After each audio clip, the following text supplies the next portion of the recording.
This is GBC News, the headlines. The second Gibraltar-wide power cut this month caused by an earth fault at Ocean Village. The government says an investigation will take place. We'll hear from the CEO of the Electricity Authority. Elsewhere, Commodore Tom Guy hands over command of British Forces Gibraltar before retiring from the Royal Navy. And new homes for birds and bats built by St Bernard's Lower Primary School pupils.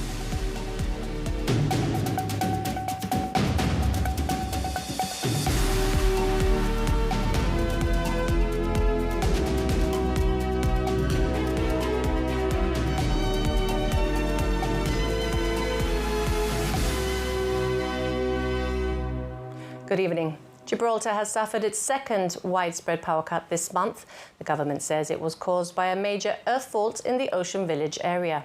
As with the last major power cut 2 weeks ago, air traffic control closed, with this afternoon's BA flight diverted to Malaga. The power outage came ironically as the Minister for Public Utilities was due to answer questions in Parliament about power. Instead, the afternoon session began with a statement by Gemma Arias Vázquez, who described the repeated outages as entirely unacceptable and said the latest incident was unrelated to previous failures.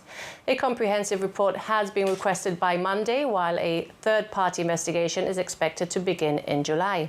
Opposition leader Keith Asobardi said power cuts were happening too frequently, causing disruption to residents, businesses and tourists. Chief Minister Fabian Picardo accepted the outages were unacceptable, but said no electricity island could guarantee uninterrupted supply.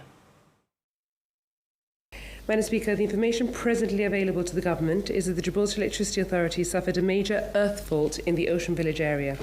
The fault was reflected on Engine 4 and consequently impacted the operation of the power station. At the time of the outage, Madam Speaker, the GEA was generating approximately 36.6 megawatts. I am advised that, based on the information currently available, the incident appears to be wholly unrelated to the previous outages. Madam Speaker, once again, I am not here to give excuses. The Gibraltarian public has invested hundreds of millions of pounds in Gibraltar's energy infrastructure, including the new power station, the LNG plant, the BESS system and upgrades to the grid. Madam Speaker, I fully appreciate the disruption and frustration that an outage of this nature causes to families, to businesses, to essential services and to the wider community. The Government considers it entirely unacceptable that power failures of this nature should continue to happen. As a result, the Government has already been in discussions with a third party with the relevant technical and managerial experience to come and support the GEA in the discharge of its functions and to assist in ensuring the resilience and the reliability that the public rightly expects. This individual will be in situ by the end of the month of July. Madam Speaker, I have asked the GEA to provide me, as a Minister with responsibility for public utilities, with a full and comprehensive report by Monday morning at 10 a.m. of this latest incident. The Cabinet will then meet to consider the report, its findings and the options that are available to the Government. The Honourable Lady talks about disruption. It's not just disruption to citizens, it's disruption to tourists, it's disruption for people taking flights to Gibraltar, it's about disruption of people taking flights out of Gibraltar, and it's hotels, restaurants, loss of business, and indeed it's embarrassing for this jurisdiction that is promoting itself as being ready for business. Questions will be asked as to whether we are indeed ready for business. The Honourable Lady was on television only 10 or 12 days ago, talking about a power cut and reacting to it and saying that questions would be asked then. A lot of people will think that why are questions being asked now when they've been 15 years in government, and why haven't questions like this been asked before? And why, if questions were asked on previous occasions, why these things keep happening. So the Honourable Lady says she's going to ask questions on this occasion. She said the same thing 12 days ago on television, and she says it's unacceptable, but these are, to many citizens, empty words when these things continue happening. Madam Speaker, having power cuts is unacceptable, but let us be clear.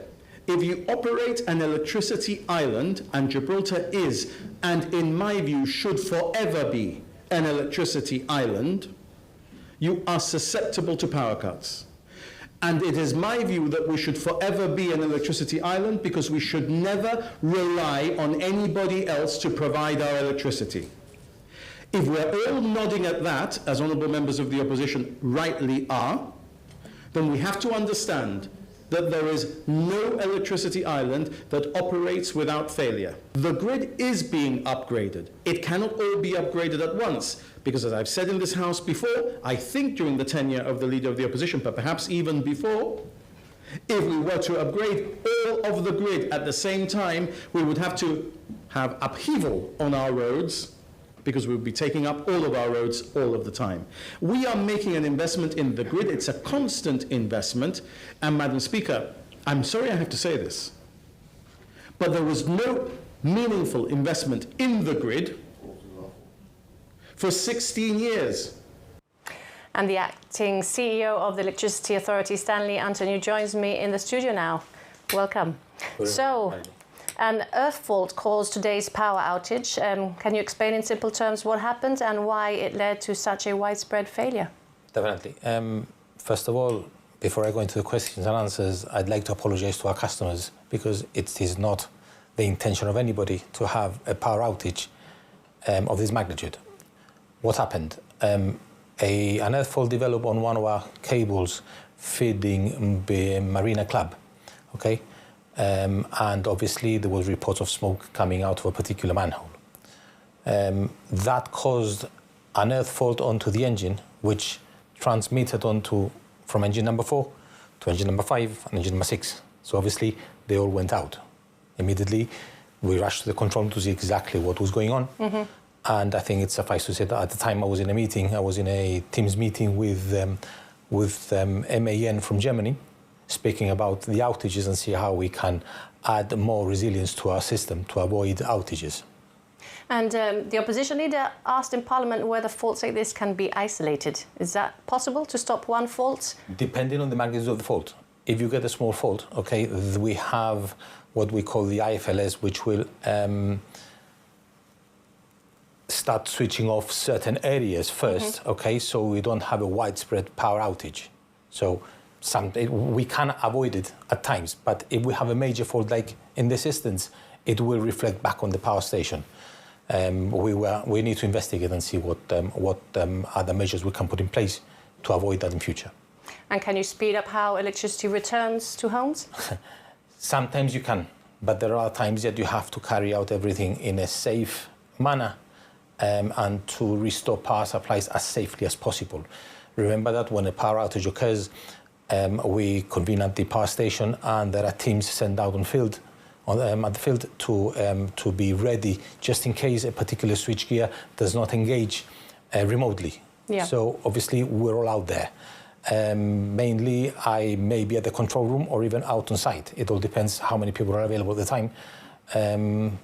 But again, today's outage, we had people out on site. We had to rely on starting up our emergency power plant at south, which we did.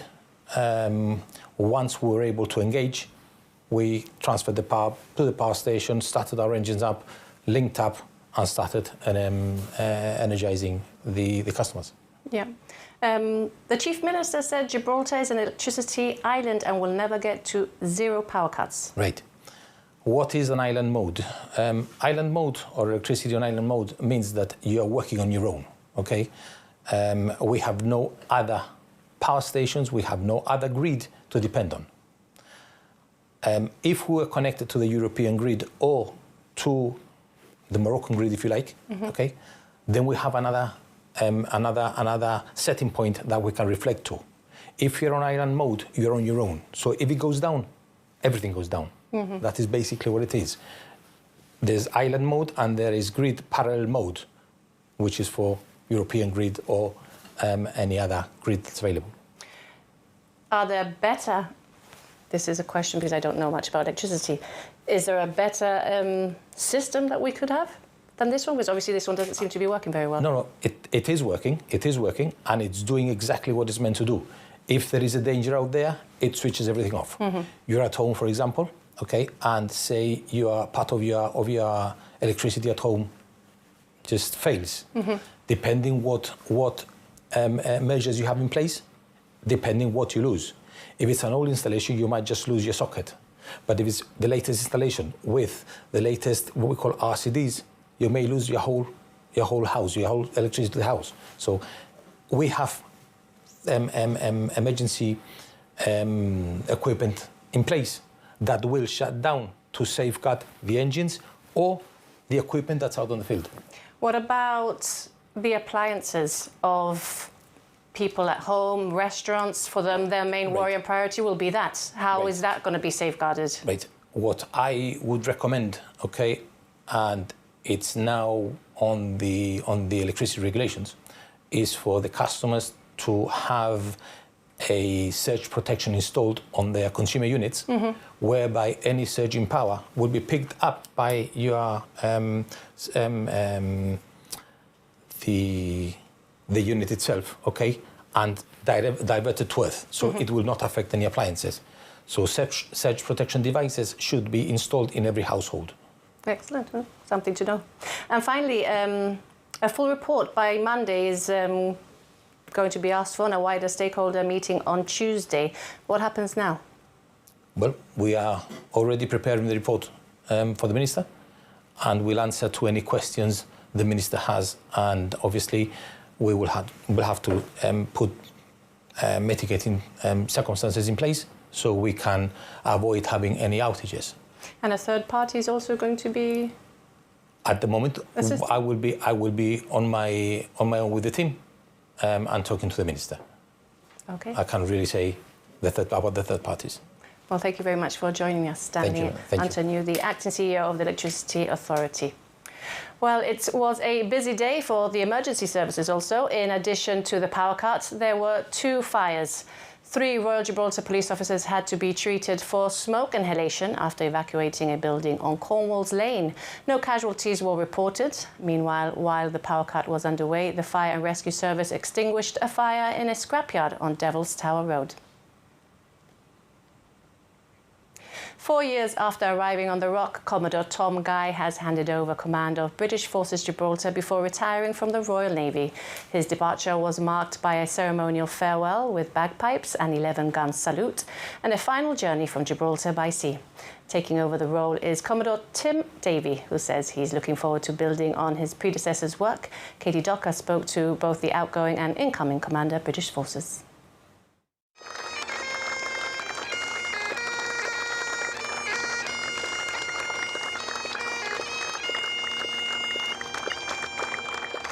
It's been 4 magnificent years, absolutely extraordinary. We've loved the place. I think you'll have probably detected we're quite sad to be leaving, but we leave it in a great place, fantastic team. I'm delighted to have handed over to my successor, Tim Davey. The place is in thoroughly good hands, and we'll just leave here with the fondest of memories. And off you go on your boat. Yes, we arrived in the boat 4 years ago, almost to the day, from America, and we're setting off and we'll eventually end up back in the UK. Well, good luck with your travels. Thank you very much indeed. Thank you, it's been a pleasure.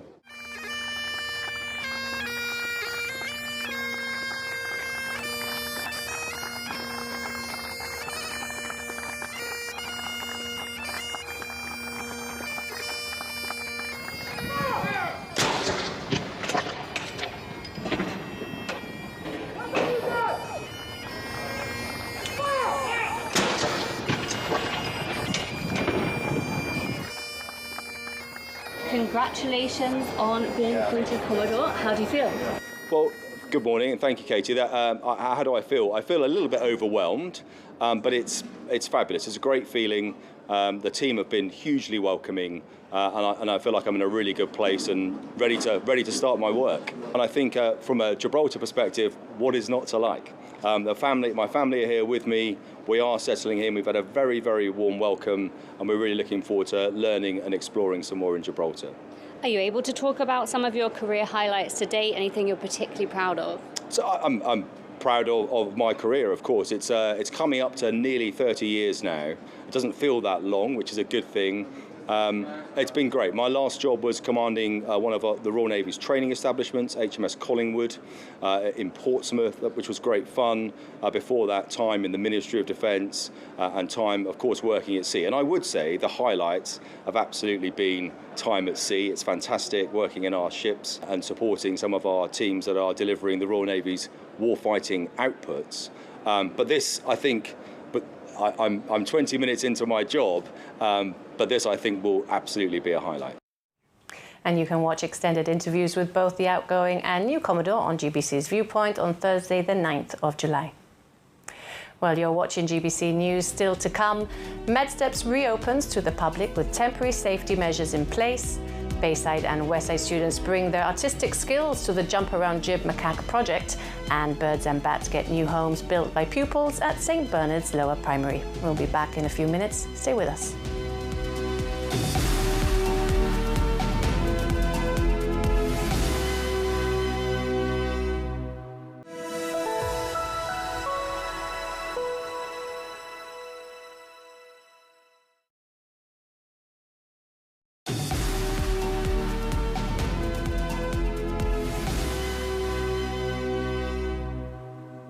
Welcome back. Mediterranean Steps has reopened to the public. It has been closed for safety works after the recent rockfall. The government says the access route has been made safe with temporary protective fences installed.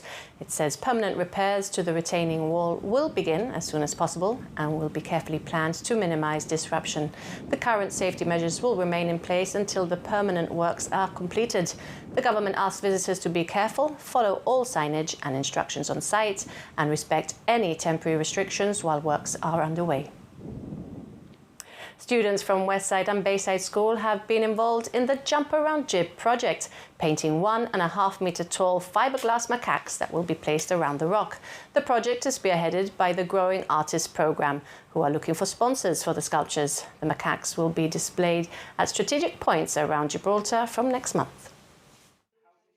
The macaques are definitely taking shape, with Bayside and Westside schools' sculptures now nearly complete.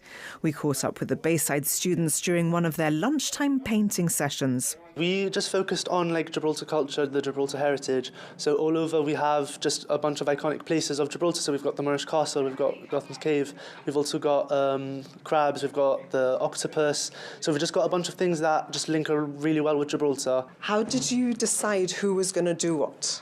So it was quite difficult because we are quite a big class, but we just have divided it between the 9 of us. And when it comes to obviously going into each other's pieces, it is a bit more difficult, but we all do work together really well. I think the most enjoyable part is it's been very different to what we've done before.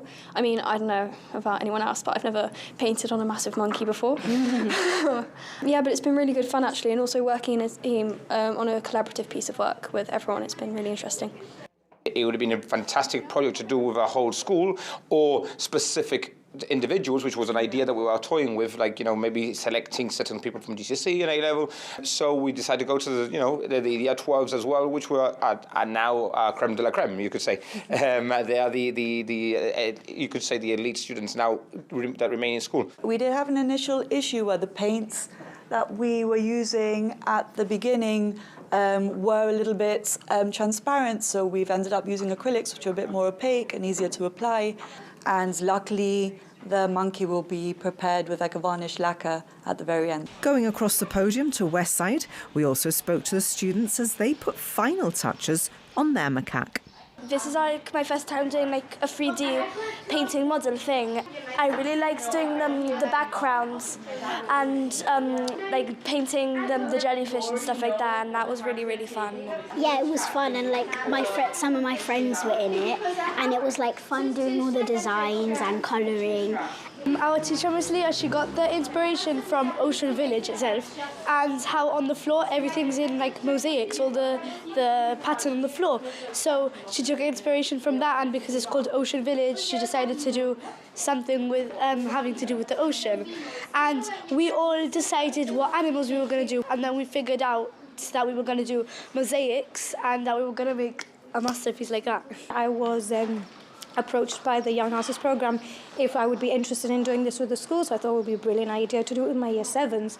They're so young, it's something they've never done before, so I thought it would be a really good experience for them. They told us that ours would be based in Ocean Village. You'll notice the mosaics on the floor, so that gave us the inspiration to create the animals with mosaics. It's a really nice way for them to see how they can be part of the art community. I mean, art isn't just in the classroom. We look forward to seeing the finished sculptures on our streets very soon. Students at St Bernard's Lower Primary School are putting their education to good use as they're taught about Gibraltar's natural environment. Initial lessons about bats developed into an initiative that saw them create homes for local flying fauna. Ian Triay-Clarence spoke to teachers and students at the school.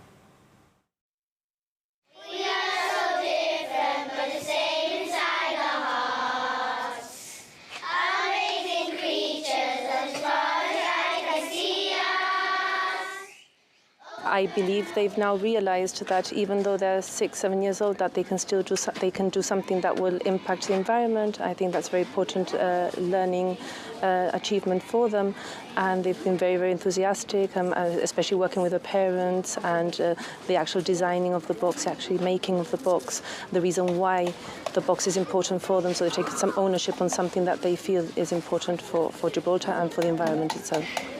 Because birds sometimes go drowning in the water, so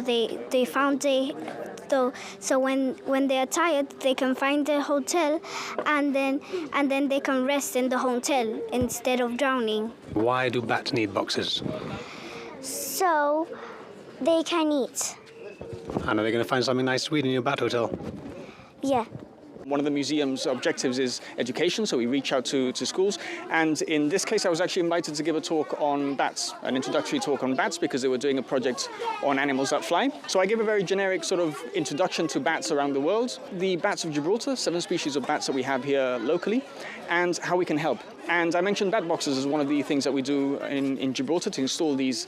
Essentially, they're artificial roosts for them that they can actually take up to essentially rest during the day. And the teachers then had a great idea to organize a sort of event where they can go outside, invite the actual families to come and help them, and build these boxes. We built a kestrel box, and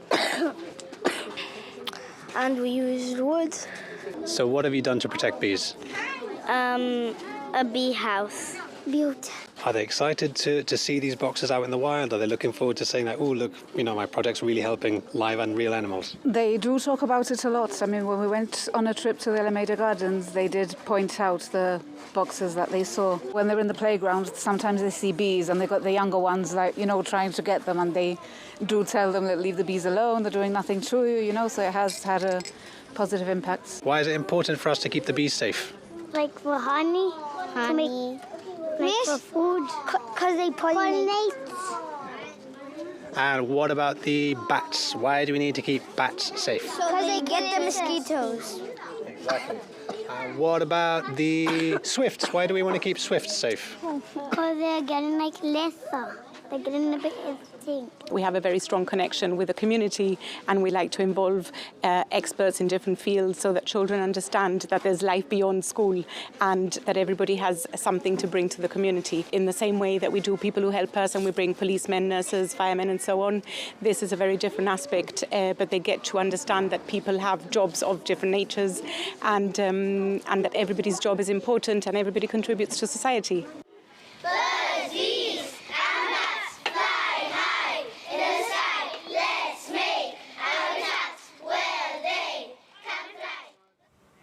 Well done to all those students. Now, all the latest in sports, including big developments in hockey and dressage. Robin Shepherd-Capurro has the latest.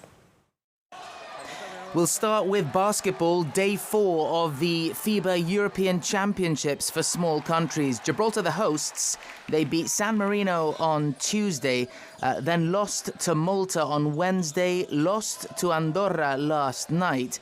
But they get a second bite at the cherry against Andorra again tomorrow afternoon in the semi-finals. you know, I really believe in this 12, you know, and I've told them from the very beginning, you know, we've been working very hard, and that's our target. You know, our target is getting that final medal, and if it is, you know, having games like today where we're having everybody taking part, some players rested, some players coming in, giving their role, it's giving me a tough choice to make on that Saturday. But again, that objective is there, and we've said it from the very beginning, and that's what we want to do. We want to change history, and a medal would do that. In squash, the PSA Gibraltar Open is underway. Multiple events within the competition as some of the rock's best rub shoulders with some of the world's best. Main finals scheduled for Sunday morning. The 2026 Special Olympics Gibraltar National Games drew to a close this evening at the Lathbury Sports Complex. The traditional torch run took place on Wednesday ahead of the opening ceremony. Today, the third and final day of competition, visiting athletes from Spain and the Isle of Man, and yesterday Gibraltar took gold in the futsal. Oh yeah, I cannot believe how well I chipped these goals, yeah. I mean, I've been in Special Olympics for many years and I've never done anything like this for a long while. We hope we can continue to do better in the future, yeah. Samara Espinosa has become the first female Gibraltarian hockey umpire to be promoted to the FIH International Panel of Umpires. A fantastic achievement, one the local association described as a significant moment for Gibraltar hockey. And in horse riding, 14-year-old Stella McComb has been selected to represent the Children on Horses Team GB at the European Dressage Championships in Czechia next month. An incredible achievement after a brilliant season on the Andalusian circuit. Stella by name, Stella by nature. Well, that's all from the GBC News team for now. Don't forget, you can always catch up on our website and social media pages. Have a great weekend.